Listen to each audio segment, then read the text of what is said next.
تفضل دكتور.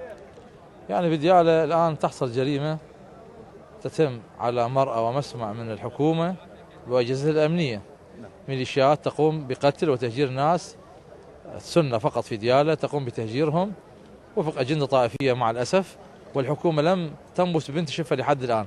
هذا يدل بما لا يدع أي مجال الشك أن الحكومة متواطئة إلا ما أقول متورطة في هذه القضية. غدا خطبة الجمعة ستكون على هذا الشأن، ويستكون لنا موقف بيان سيصدر يوم غد إن شاء الله. قضية ديالة لا يمكن السكوت عنها. عندما تأتي ميليشيات في وضح النهار تقتل النساء والأطفال وتهجر، هناك مسلسل طائفي مقيت. ديالة الكل يعرف نسبة السنة فيها تتجاوز 86%، لكن لا يوجد أي جهاز أمني يقوده ضابط من أبناء السنة في المحافظة، وهناك ميليشيات كثيرة الارتباطات مع إيران وبعض أحزاب السلطة تنفذ أجندة حقيرة وقذرة في ديالة. السبب هناك إرادة إيرانية تريد السيطرة على ديالة، كون ديالة خاصرة هشة وهي أقرب نقطة إلى بغداد من الحدود الإيرانية، ومجيء القرد رئيس إيران السابق أحمد نجاد هو لتأصيل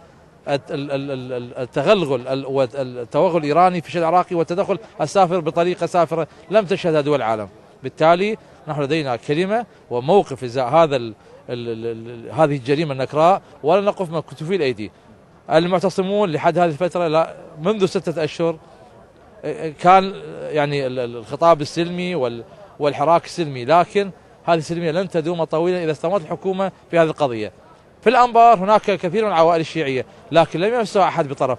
نحن أخلاقنا أرفع من أخلاقهم. هؤلاء عديمي الأخلاق يستخدمون أجهزة الشرطة والجيش مع الأسف لطرد الناس من ديالة، لكن هذا الأمر لن يدوم طويلا إن شاء الله. في حال لم تستجب الحكومة والميليشيات إلى هذه الكلمات من ساحات الاعتصام، ماذا سيكون الموقف؟ يعني كل فصائل المقاومة اللي كانت موجودة في الأنبار بعض المحافظات، المعتصمون طالبوا منهم عدم يعني القيام بأي عمليات عسكرية أو أي أمر من شأنه يعني يكون له مردود سلبي على الشارع العراقي، أو قد يفسر على أنه فعل طائفي. لكن عندما أبناء يهجرون ويقتلون دون ذنب أو جريرة وتقوم بقتل الميليشيات والحكومة عاجزة، كان لزاما على تلك الفصائل أن تدافع عن أبناء تلك المناطق الذين هجروا بدون ذنب أو جريرة.